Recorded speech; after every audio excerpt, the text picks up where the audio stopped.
lot of people are using AI to generate finished artwork. What if there was a way for you to use it to make your own work a little bit easier, but still leave all the creativity down to you? I've been using Copilot to write me little scripts and expressions that can save hours of painstaking grunt work, leaving you to do the fun stuff. Here's an example.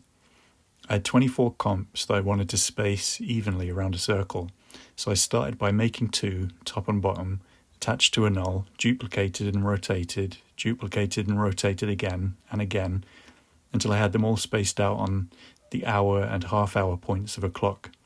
Perfect. It was only then that I realised that I actually needed 25 comps. Now, to do that manually was going to take a lot of fiddling around, so I asked Copilot to write me an expression. Now, I've been doing bits of coding since I was very young, so I could read the code quite easily and understand it, but it would have taken me a fair amount of time to actually write it from scratch.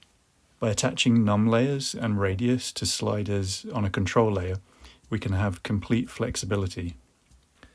I also added this math.floorValue code to the numLayers slider so that it doesn't result in a fraction.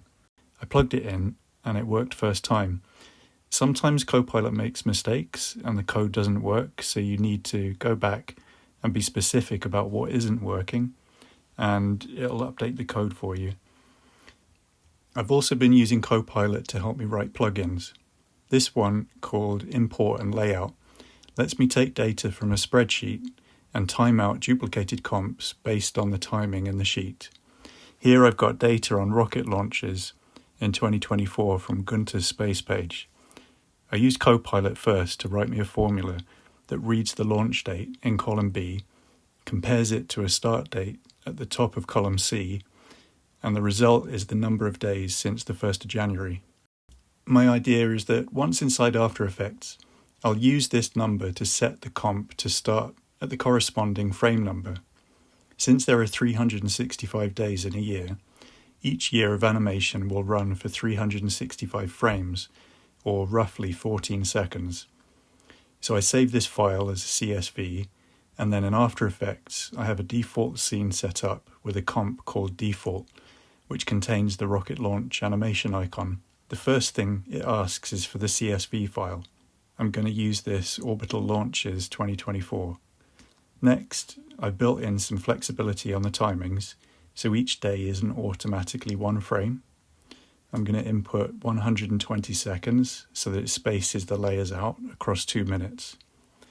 Next, it's going to ask which column to read the timing data, so I'm going to say column 3. And then it's asking which column for the position data, and that's column 6. And finally, which column for the name data, and that's column 5.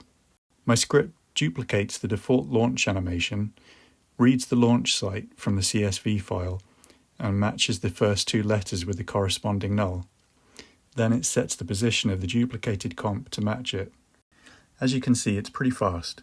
However, After Effects starts to struggle when there are too many layers in a single comp, especially if there are expressions running too. So if you have more than a few hundred, it's a good idea to split them into separate comps. So the script is finished and all the launch animations have been spaced and timed out. I've also got it to put a musical note for each launch depending on which country it's being launched from. And here's the result. I'll put a link to the circular arrangement expression below. If you want to get a copy of the import and layout script, leave me a comment below, and if there's enough interest, I'll develop it to be a little bit more user-friendly with a graphic UI. Thanks for watching, and don't forget to smash the likes and leave a comment.